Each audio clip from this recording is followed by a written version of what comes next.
பாபு லாக்ஸ்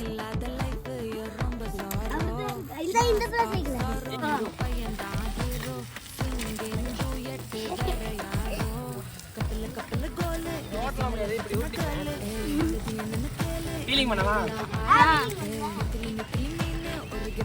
எங்கடா stand ஆகனா stand இல்ல ஐயா குடுங்கனா நான் வீலிங் பண்ணுங்க நல்லா. இப்போ பாத்தீங்கன்னா தம்பி உன் பேர் என்ன பேரா சாகுல் சாகுல் அமீர் பாத்தீங்கன்னா நம்மளுக்காண்டி வீலிங் பண்ணி காமிப்பியா வேலண்டினா ரோசிங்க சரி ஓகே பாய் பாய் பாய் பாய் பாய் பாபு லாக்ஸை சப்ஸ்கிரைப் பண்ணிடுங்க ஓகே ஓகே பாய் பாய்.